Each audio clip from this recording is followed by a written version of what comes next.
Hey everybody, it's Patrice and welcome back to episode 5 of A is for Alien podcast.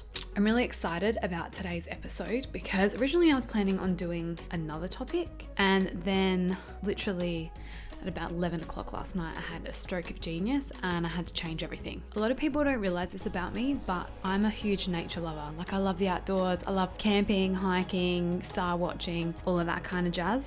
And I love a good national park. So I thought to myself, what better way to spend this day recording when we're in complete lockdown because we're getting ravaged by the Delta variant than to sit and talk about two of my favorite things, which is creepy weird shit and national parks. And the national park in particular that I'm going to speak about today is the Everglades in Florida.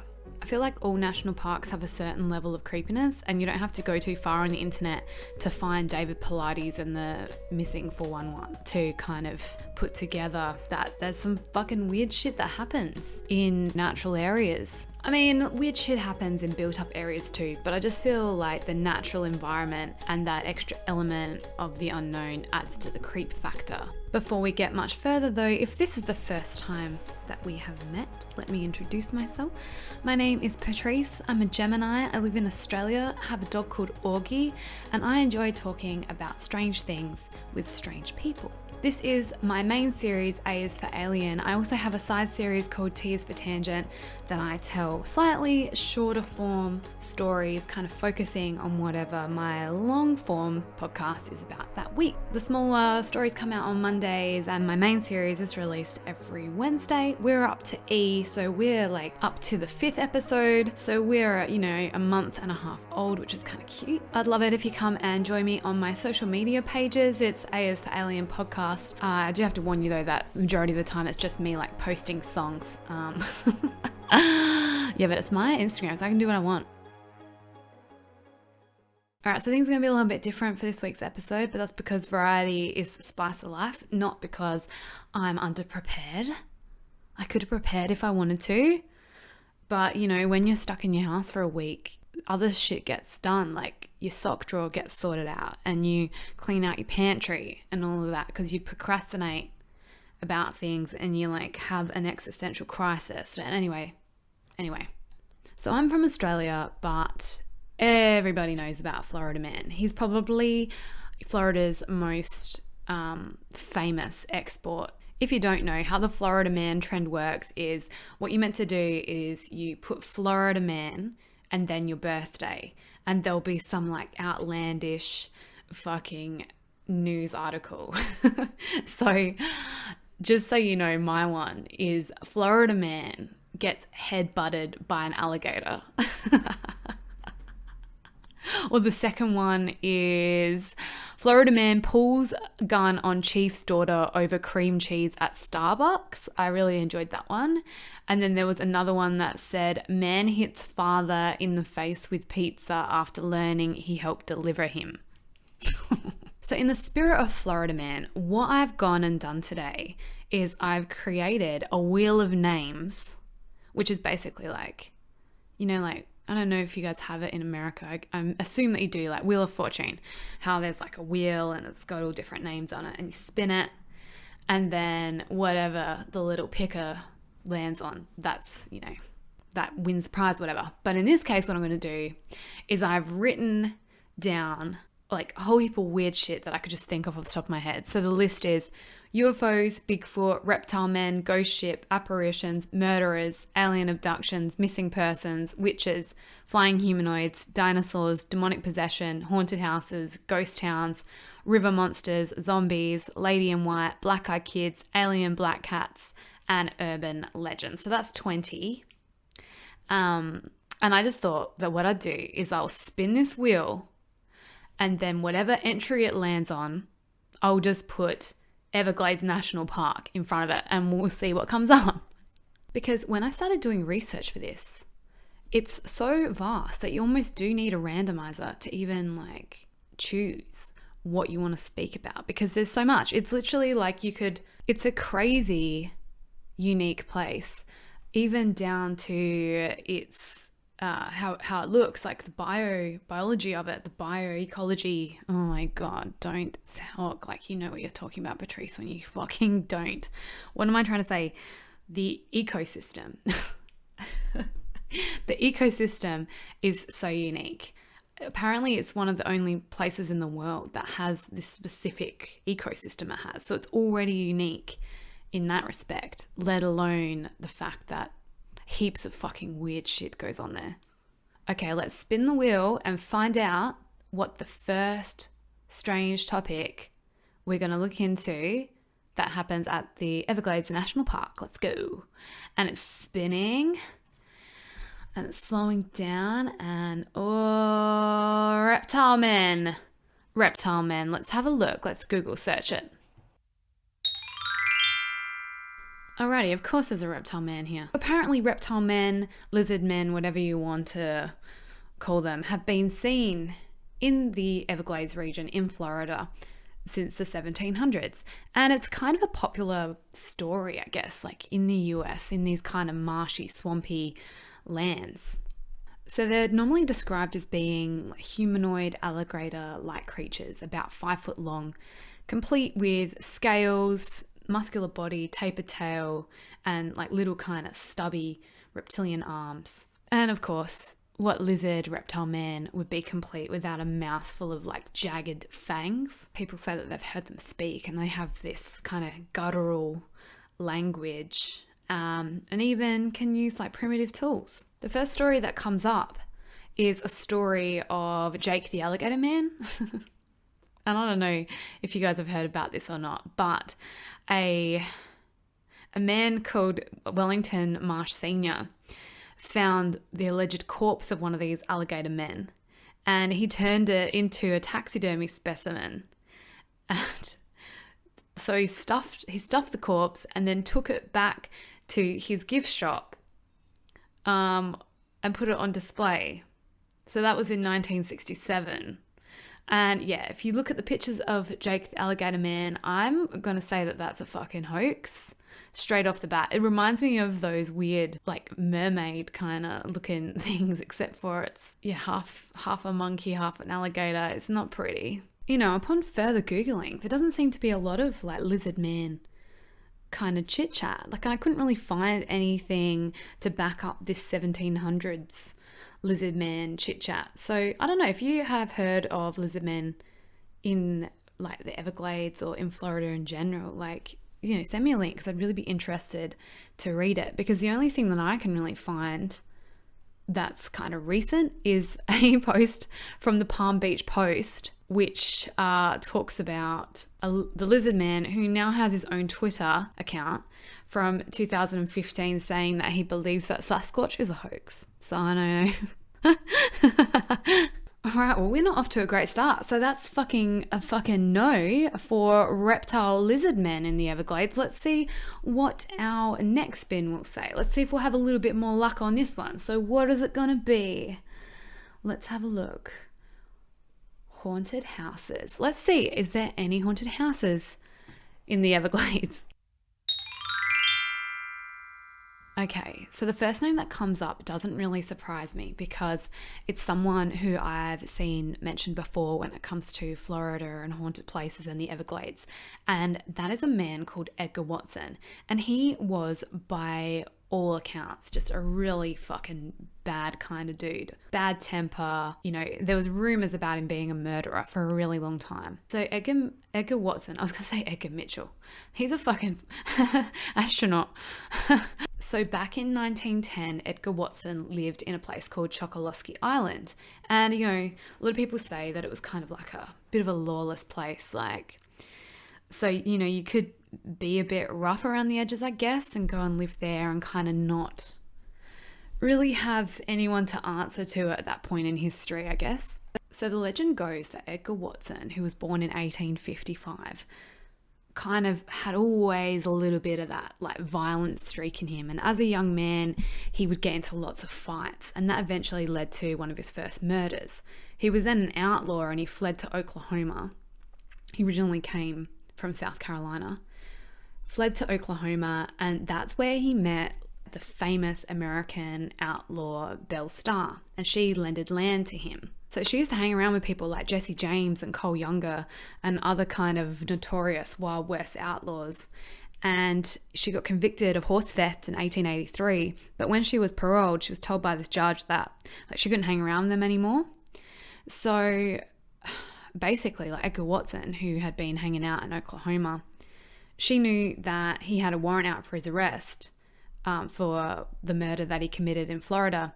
And she made him leave the property. Basically, that pissed him off. And so one day he saw her riding horseback into town and he fucking shot her in the back. And he was arrested. Everybody knew it was him and the evidence led straight to him, but the grand jury voted that he wasn't guilty. So Belle Starr's murder is still unsolved as of this day. So he eventually went back to Florida, killed somebody straight away in Arcadia, and claimed it was in self-defense.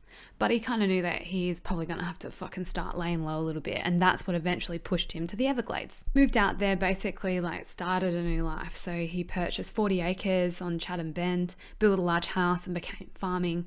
He was farming sugarcane with the intention to make syrup. And basically before long he had 90-gallon syrup kettles and sugarcane mills and started his own sugarcane business. So now he was just a bad dude with money. And history tells us that bad dudes with money, they don't really stop being bad probably. They just get away with being bad more often. So he had this big kind of plantation, was making lots of money. The only problem was he didn't like paying people. So he would go to different cities like Marco Islands and Fort Myers, and he'd find workers for his business and say, come and work the sugarcane fields for me and I'll pay you at the end of the season. But then when the end of the season would come and they would ask to get paid, he'd just shoot them and then throw them in the river. And, I don't feel like that's a great business plan because the bodies would wash up in Everglades City and in Chokoloskee, and people were like, what the fuck? And they didn't even know who these people were or where they were coming from because they weren't locals. They were from out of town, so no one even knew who they were. I mean, no one could prove that it was him though, and that was the problem. I think people were sus on him because he was like this mysterious character that's come out of nowhere, and then all of a sudden these bodies start rocking up. The last straw though that made people super sus on the whole situation was when the Tucker family showed up dead. So the Tucker family were well known in Chokoloskee, and they had grown a crop on the property that Watson had purchased. And the story goes that he had said to them that he wanted them off his land. And they said, yeah, no, that's fine, but we just want to finish this crop.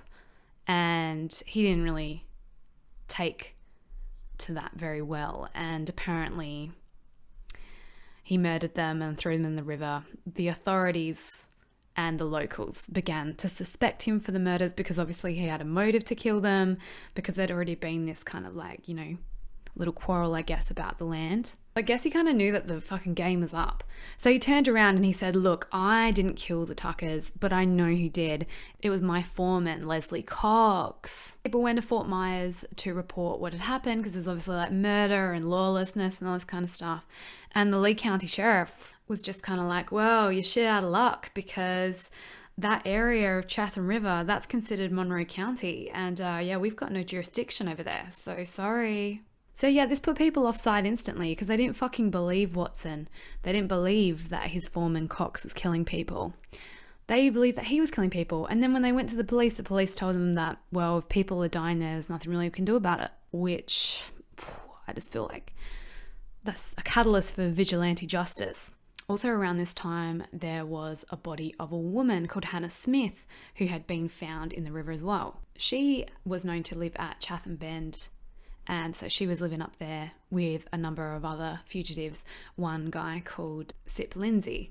And the day before her body was found, he rushed into town and basically said to everybody in Chokoloskee that Cox had made him kill like 2 other fugitives and then kill that woman. And yeah, like he was just like, I had to do it because I was afraid he's going to kill me. And so then they found her body. And so then like the locals were like, nah, this is fucked. So this all went down, but there was a hurricane which stopped people from being able to come into town. But eventually like Edgar Watson did come into town, and he saw someone that he considered his friend, who was a man by Smallwood, who also ran the general store there. And they kind of talked the shit, and I think Smallwood basically said to him like, you know, Cox, is he killing people? Because at this point they didn't know whether it was Watson killing people or Cox, or like who's like lying, who's not. And it was then that apparently Watson was like, I'm gonna kill him because I'm not waiting for the law, because this is getting fucking out of hand. So I'm just gonna end this. It was too late for the townspeople though, because they were just sus on him, super fucking sus on him. And a few days later, when he returned to town, there was about 20 men, like almost the whole population of Chokolowski's men, like just standing there waiting on this dock for him to come in. And he had like a petrol powered motor, so you could hear him from miles away, so people knew when he was coming in to town. So that's how they knew to be there. Someone yelled out to him, "What happened to Cox?" And he held up this black hat that had a hole in it, and he's like, you know, this is what's left of him. It floated, like implying that he shot him. Yeah, but they still didn't believe him, and they were yelling out to him like, you got to give up, like just admit it. So he raised his shotgun up as if he was like surrendering, but then he quickly like turned around and tried to shoot it twice. And this is the part which is kind of, you know, steeped in folklore too, is that because of the hurricane that had like ripped through previously, the shotgun shells were wet, and so they just misfired. And it was then that basically like the whole town just opened up on him, and he had 33 bullet holes ripped into him. So no one really knew who had actually killed him. And when the police got there, they were just like, who are we going to charge with this murder? We don't know who. So he just sent everybody home. So this is where the ghost story comes in, because apparently the ghost of Edgar Watson haunts the Smallwood trading post. The whole trope that no good deed goes unpunished. Like, what if it really was his foreman Cox that was killing all these people? And, you know, he literally was just trying to start a new kind of life for himself. And he's done one good thing, tried to do one good thing for the town, and they just popped him. So apparently people who claim to have seen his ghost say that he's just got a chest full of gunshot wounds and his face is twisted into an eternal scream. Some people claim too that they see the spirit of the woman, Hannah Smith, that Watson was trying to avenge her death, because obviously they must have been quite close to each other, or have been acquaintances at least, because they kind of lived in the same place.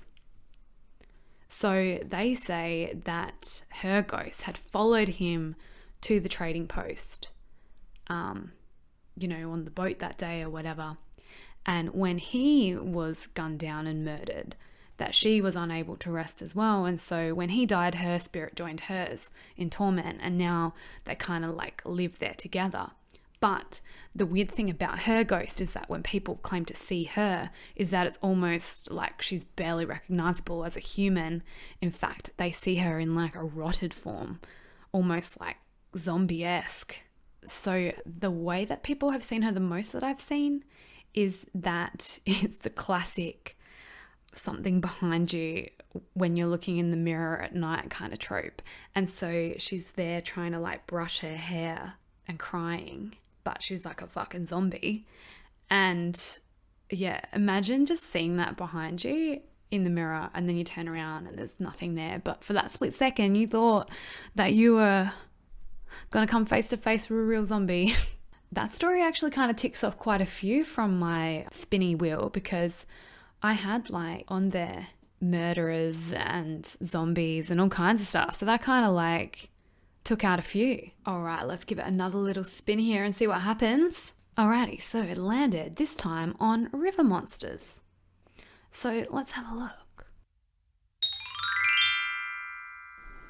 So coming from Australia,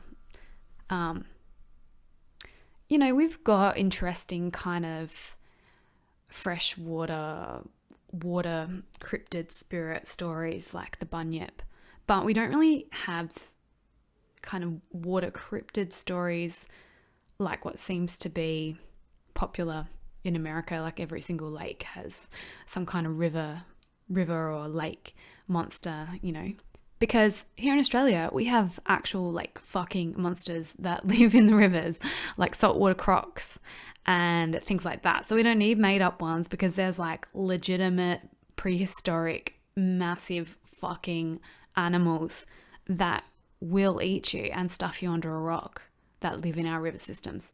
So there's lots of alligators that live in the Everglades. But, here in Australia, we kind of see alligators as like the friendly cousin of the crocodile, kind of more shy. Both of them are obviously quite fearsome. However, alligators tend to be smaller than crocodiles. I think that alligators have an average kind of weight of like 500 pounds, whereas crocodiles can get up to like 2,000 pounds and 20 feet long. So the Everglades in Florida are one of the really rare places that alligators and crocodiles can actually and do live in the same place. But crocodiles kind of live in the more brackish water down at the more southern tip. So alligators outnumber crocodiles vastly. But you can imagine that it's still not probably something that you're expecting to see. And that's what happened to a botanist in 2012. So wildlife specialists were called out to look for it, but they couldn't find it at the time. It ended up getting captured about 2 years later, along with another 2 smaller crocodiles. And they all were Nile crocodiles, which are not native, and they're considered an invasive species. But what was really interesting is when they did genomic testing on it, they found out that it wasn't actually related to any other kind of known crocodile, so not ones that were at Disney World or any of the other kind of known sources of where these crocodiles come from. And that's concerning because it means it's either been released by some kind of illegal zoo or some kind of private owner, and who knows how many more of them are out there. And why that is a cause for concern is because Nile crocodiles are very aggressive. And just in case crocodiles weren't enough to worry about, in recent years they have been finding Burmese pythons in the Everglades. So Burmese pythons can get surprisingly fucking big, and I wonder if that's a reason why there are so many that are just kind of released, because it's not unusual for them to grow to 11 to 12 feet long, and they live a long time. So they can live for over 20 years. Some have been known to live for up to 40 years in captivity. So in an environment like the Everglades, they have no natural predators. And because of their size, basically they can eat anything they want. They can just eat, to name a few, it says here, raccoons, foxes, rabbits, opossums, even bobcats, deers, and small alligators. And guys, I googled it, and fucking these pythons can eat humans because they can detach their jaw, so they can fucking eat a human as well. So in 2012, a python measuring 17 feet 7 inches, which is 5.18 meters, was found, and it weighed over 74 kilos. Like, that is a river monster. You can't tell me otherwise. Ugh. My God. Like, people do go missing, and there are big things hidden in that grassy, murky water that can eat you. No. Captain's log. The date is March 14, 2022. The podcast is no longer 1 month old. And this is the Cursed Ears for Everglades episode, which I know a lot of you have asked me about in the comment section, because I basically just skipped this episode and then continued to record the F is for Flatwoods Monster episode. So basically what happened was I had recorded this section of the podcast and had also recorded a section with my friend where we spoke about this like a ghost story. And basically, as soon as I recorded this, what happened was I then had to renovate my house and sell it. and all this kind of crazy stuff happened that I completely didn't expect within the period of like 3 months. So, and I had tried to branch out and try a different kind of editing style and things like that as well, because my friend who I had invited on, I had recorded like on 2 separate tracks, and, you know, I was trying to stretch myself in my editing capacity, and I just didn't have the brain power to actually do it. So I recorded this, and this is the first time that I've actually even like listened back to it. It's not as bad as I remembered, because I remember listening back to this and feeling like it wasn't good and that I wanted to re-record the whole thing. But then I listened to it again and I was like, I don't know, maybe my own my own kind of standards have dropped. But I actually found it quite entertaining. I feel like I'm going to release the episode with Chanel because it was really funny, and she is very funny. But I have to clean it up a bit because, you know, I don't know if you guys have ever recorded something with your friends and you forget that you're recording, and then you say something kind of personal or about somebody, and it's kind of like, yeah, I'm going to have to edit that out.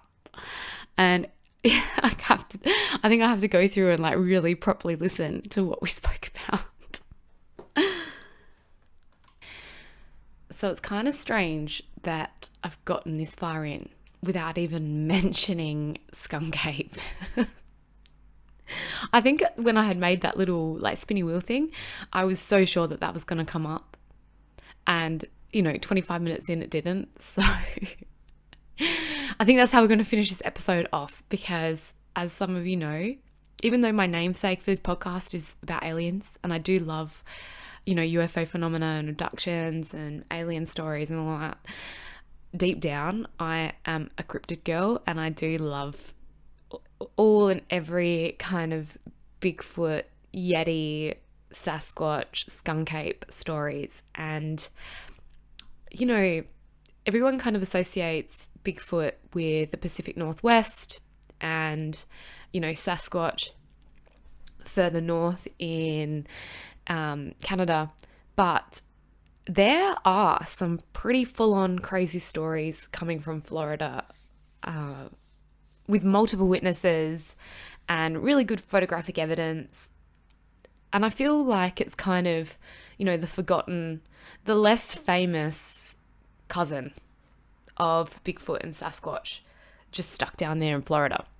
So one of the first kind of stories about a Skunk Cape creature being reported was from an 1818 newspaper that spoke of an ape, a human-sized ape that was terrorizing fishermen along the banks. And, you know, this is obviously like one of the first times it's being documented, but that, you know, this legend has existed in Seminole legends and myths for a lot longer, and they have a creature called the Estikapkaki, which I don't think is pronounced properly. I think that the C's are pronounced as J's, but I couldn't actually find somewhere that pronounced it properly. So if you know if it's Estikapkaki or Estijapjaki, like I'd love just for my own curiosity for you to tell me how it's properly pronounced.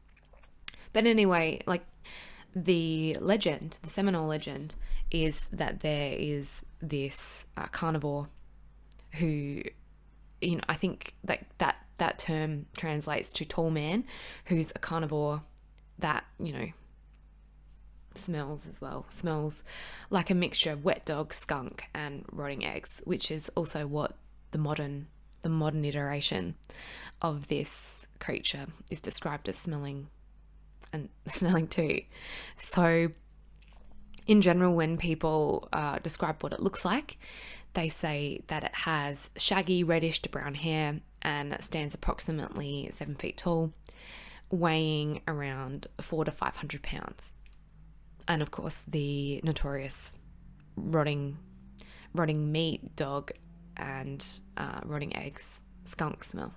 So the term Skunk Cape wasn't actually coined until the 1960s, but one of the more kind of recent, earlier reports came from 1942 when a man said that he was driving along and a creature hitched a ride on the running board of his car for almost half a mile before jumping off and then racing into the woods. And I guess that this kind of like started maybe for the next 20 to 30 years, like where the bulk of the more interesting Bigfoot sightings kind of were reported.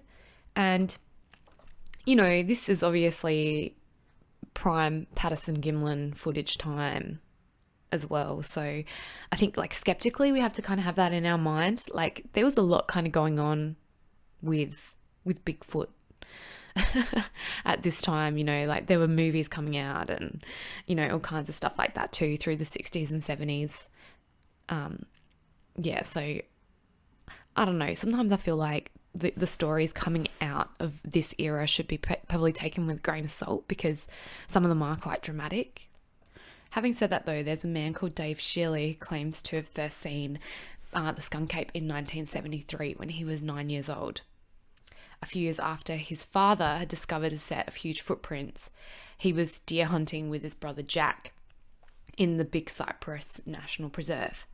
And now he actually runs and operates the Skunk Cape Research Centre in Okeechobee, which is just next to the Big Cypress National Preserve.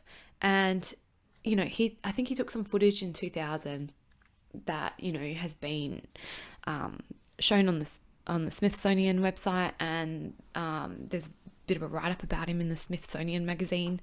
And also, I think in 2005, he created a documentary called The Okeechobee Skunk Cape, and I'll provide a link for that video in the description box if you'd like to see it. That was produced by Swamp Cabbage Films in 2005. So I just finished watching this film and I took some notes down.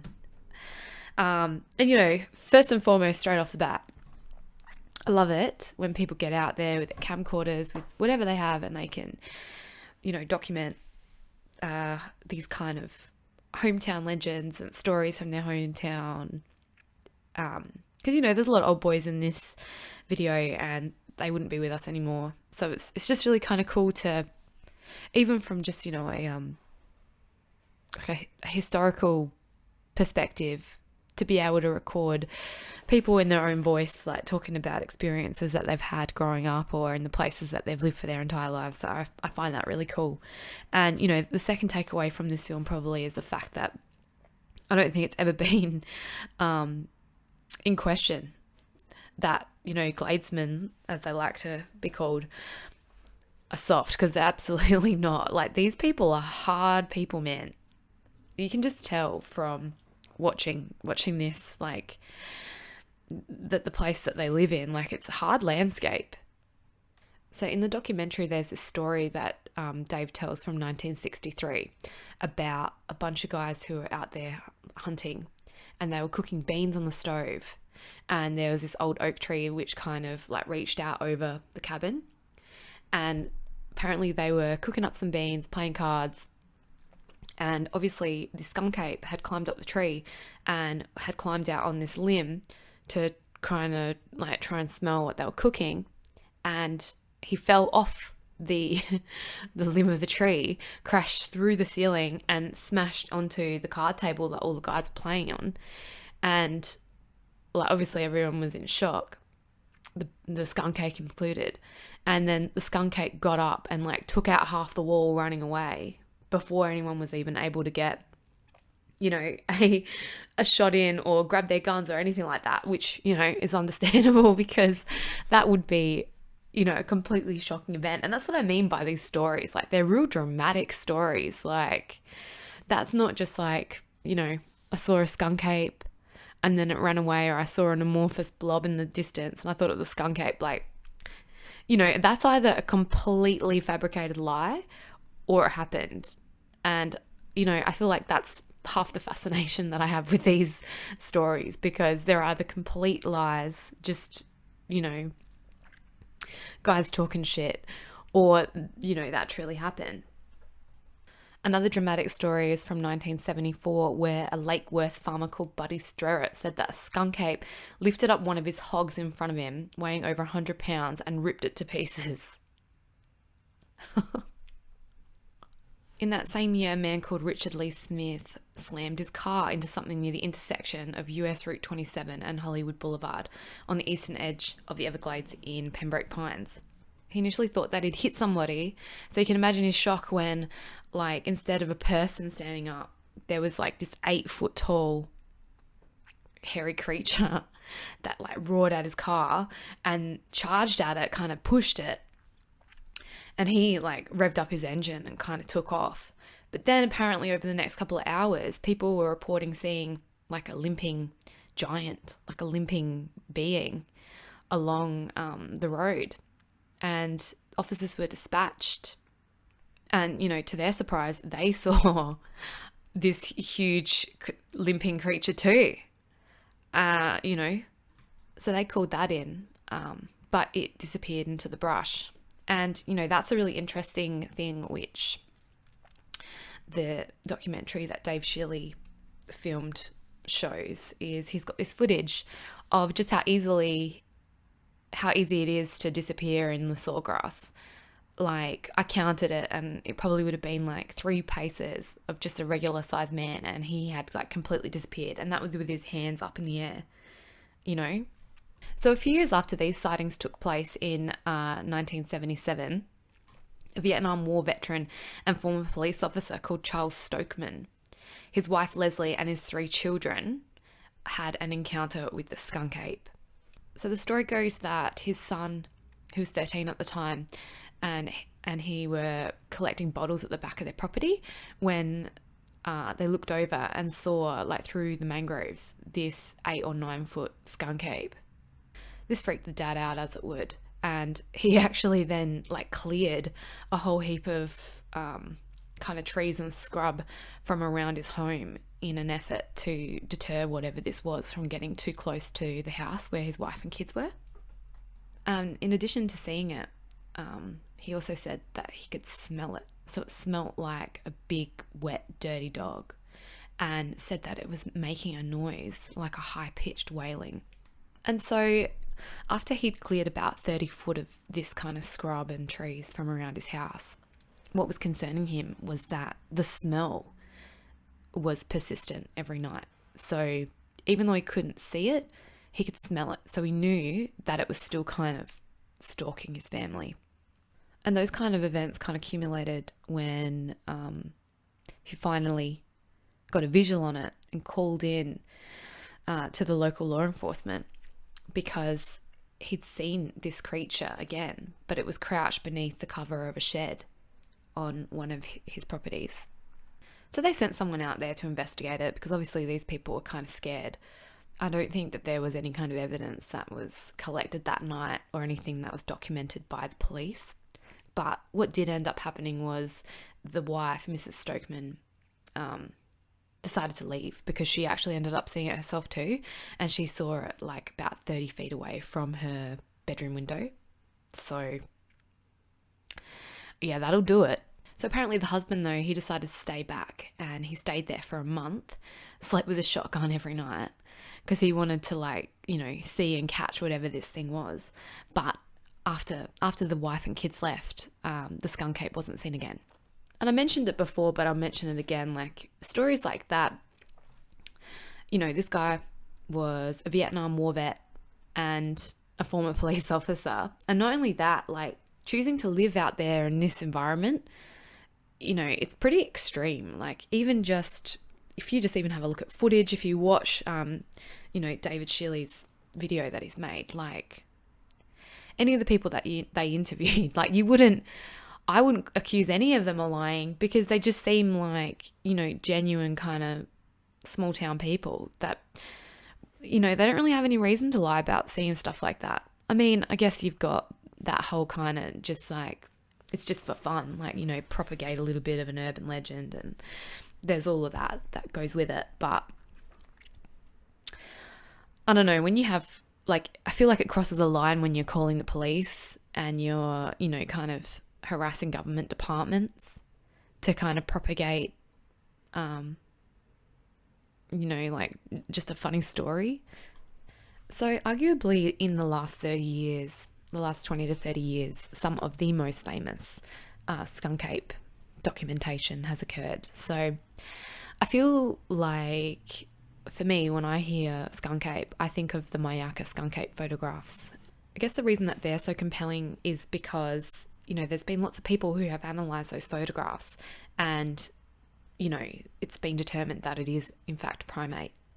But that doesn't mean it's a skunk ape by the definition of what people believe a skunk ape to be, like a 9 foot tall,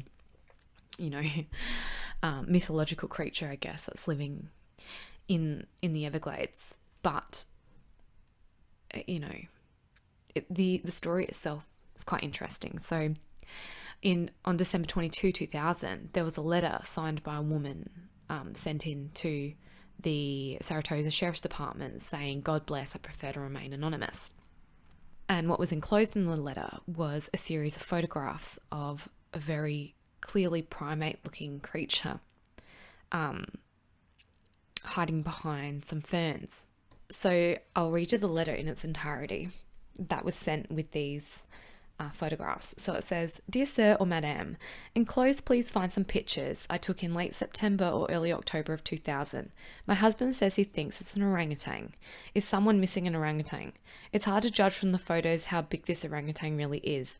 It is in a crouching position in the middle of standing up from where it was sitting. It froze as soon as the flash went off. I didn't even see it as I took the first picture because it was so dark. As soon as the flash went off for the second time, it stood up and started to move. I then heard the orangutan walk off into the brushes.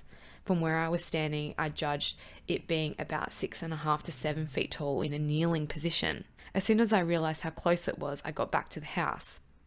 Had an awful smell that lasted well after it left my yard. The orangutan was making deep whomp noises. It sounded much further away than it turned out to be. If I had known it was close to the hedge roll as it was, I wouldn't have walked up as close as I did. I'm a senior citizen, and if this animal had come out of the hedge roll after me, there wasn't a thing that I could have done about it. I was about 10 foot away from where it stood up. I'm concerned because my grandchildren like to come down and explore my backyard. An animal this big could hurt someone seriously. For 2 nights prior, it had been taking apples that my daughter brought from up north off of our back porch. These pictures were taken on the 3rd night. It raided my apples. It only came back one more night after that, and we took some apples that my husband had left out in order to get a better look at it. We left out 4 apples. I cut 2 of them in half. The orangutan only took the whole apples. We didn't see it take them. We waited up, but eventually had to go to bed. We got a dog back there now. As far as we can tell, the orangutan hasn't come back. Please find out where this animal came from and who it belongs to. It shouldn't be loose like this. Someone will get hurt. I called a friend that used to work with animal control back up north, and he told us to call the police. I don't want any fuss with people with guns traipsing around our home. We live near 175, and I'm afraid the orangutan could cause a serious accident if someone hit it. I once hit a deer that wasn't even a quarter of the size of this animal, and it totaled my car. At the very least, this animal belongs in a place like Busch Gardens where it can be looked after properly. Why haven't people been told that an animal of this size is loose? How are people to know how dangerous this could be? If I had known that an animal like this was loose, I wouldn't have approached it. I saw on the news that monkeys can get loose and carry hepatitis and are very dangerous.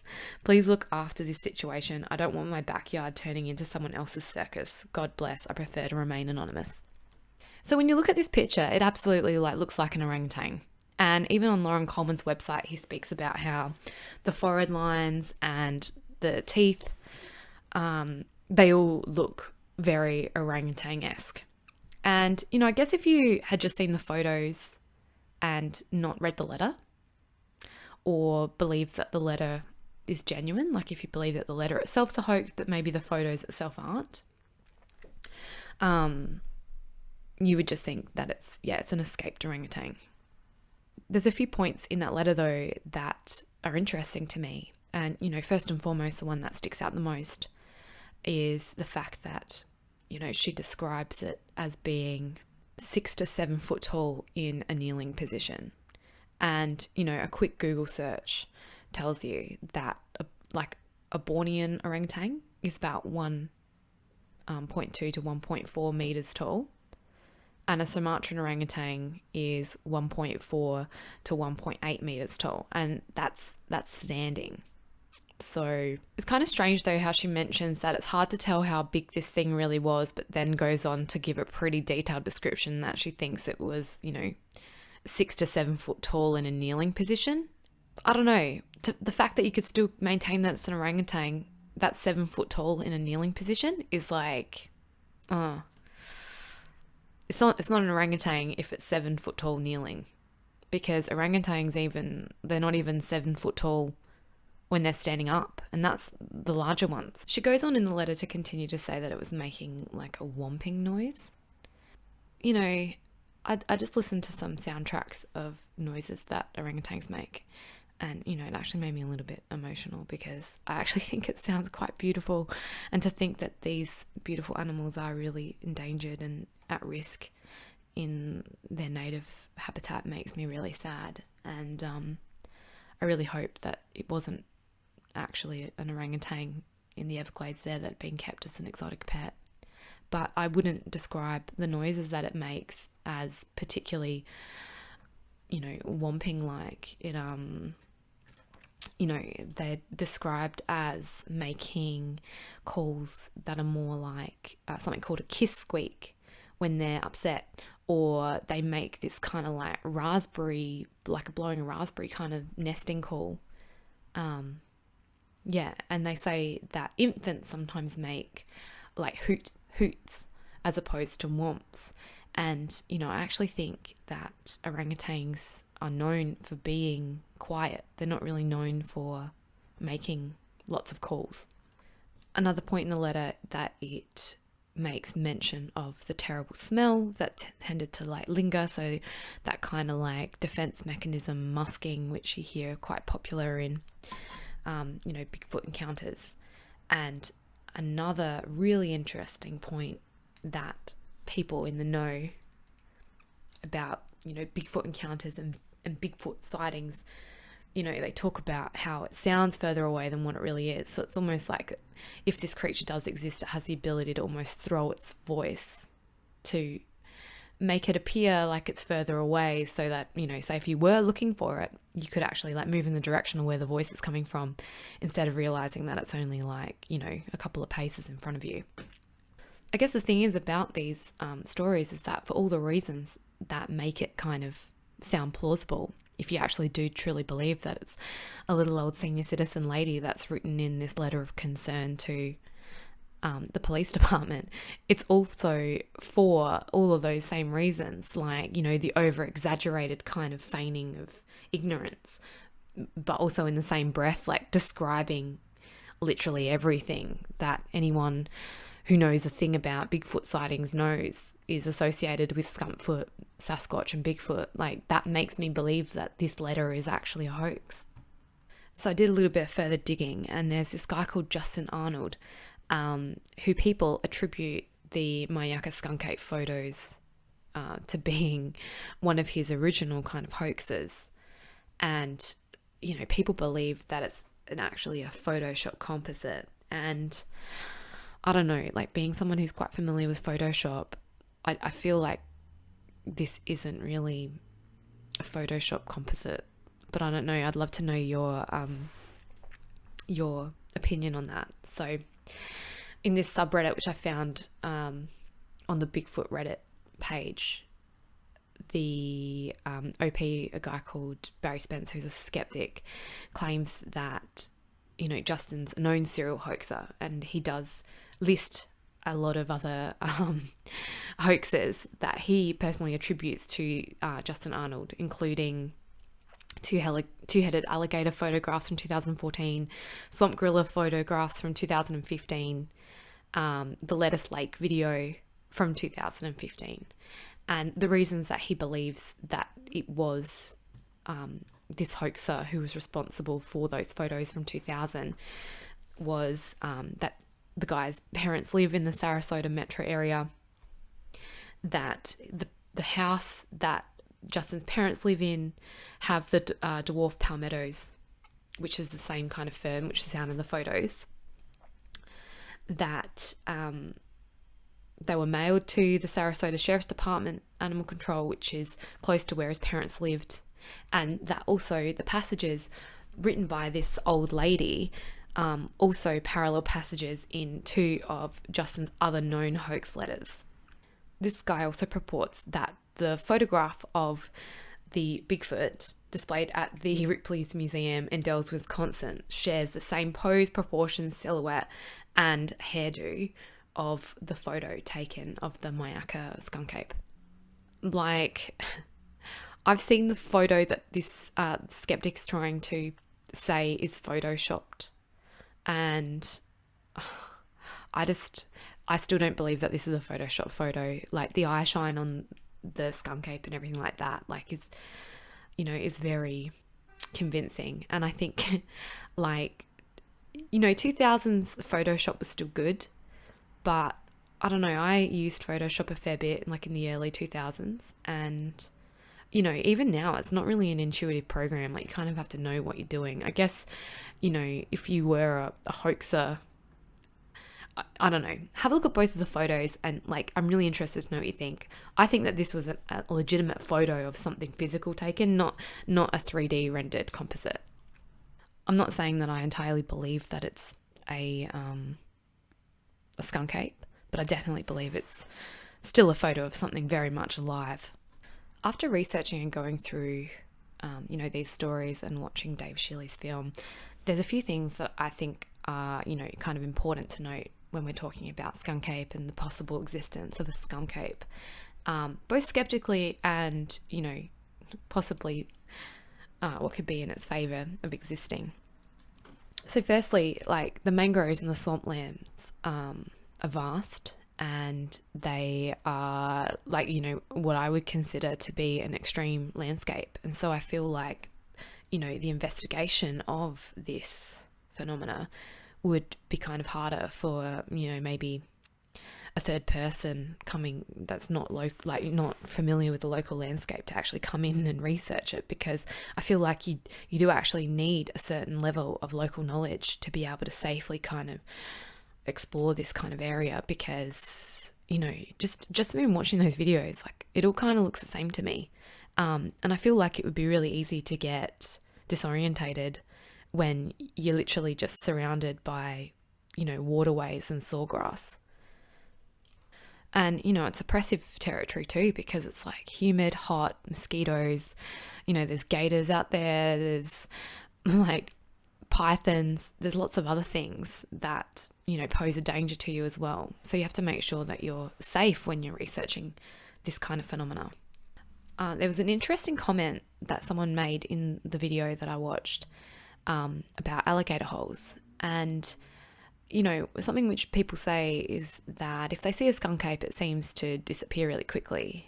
And like I mentioned before, like Dave Shilley mentioned, how you can basically disappear within 3 paces, even just like a regular person can disappear relatively easily. But they also mentioned that they believe that skunk capes will jump down into things which are called alligator holes, and that's the reason why they smell so bad, because of the trapped methane and things like that, which are found in these gator holes. And I found that really interesting, because that could really truly be, an explanation for how they disappear. Another interesting point that I noticed from the video was that there was this old guy who told a story, about seeing a skunk cape in the late 1960s. And a piece of information that I kind of found interesting that he mentioned was that it walked like it was stiff-legged, like it had no joints in its legs. And for me, I instantly thought of the Patterson-Gimlin footage and the mechanics of how it walked, and the fact that like Bigfoot and Skunk Cape and other animals of the like, they can't actually like run properly if they are flat-footed, because the arch in our feet, which kind of separates us from other primates, is something that we've evolved to have so that we can run. And so to be walking flat-footed, could potentially make you look a little bit kind of stiff-legged. So in my opinion, I feel like maybe that might actually be a true sighting that gentleman had. From a skeptical point of view, though, there's a few things which, always kind of trip me up. And that's the whole, there's all these stories of people saying, oh, they see them, struggling with gates and fences. And I just think to myself, if they're 8 foot tall, how are they struggling with a fence or a gate? Surely you'd just kind of be able to step over the gate or the fence. I find that really bizarre. And also, in the video, Dave goes up to this hole in the fence that has a little bit of fur kind of attached to it, black fur. And he's like, oh no, this is definitely a skunk ape. I can smell it. It smells like a skunk ape. But I looked at that hole and I thought, if I was a 7 foot tall skunk ape, why would I be trying to force myself through that tiny little hole? And I guess it makes more sense to me that when I find black fur on a fence in a place where there's black bears, I'm just going to assume that it's a black bear. That's Occam's razor. And that's the thing, they actually do have black bears in the Everglades. And I feel, Dave Shilley admits this himself, that he believes that a lot of people's skunk ape encounters and sightings are actually black bear encounters. And you know what? Before anyone mentions it, there's a whole nother story in there about alien black cats and panthers in the Everglades as well. Maybe we'll talk about that another time. Speaking about this, though, it is hard to actually sit here and have a serious conversation about Skunk Cape without, truly looking at the possibility that it could actually be dumped exotic animals, which, is really, really sad. And it is something that, is a known problem in America. For the panthers and the monkeys, the orangutans, the chimpanzees, And I guess if you were going to dump an animal that you owned illegally, the Everglades National Park may be, kind of a place where you would do it. I'm intrigued too by, what was mentioned by Dave Shilley in his video about how the skunk ape loves lima beans. And, it made me wonder, because I haven't really ever heard of lima beans being used as a bait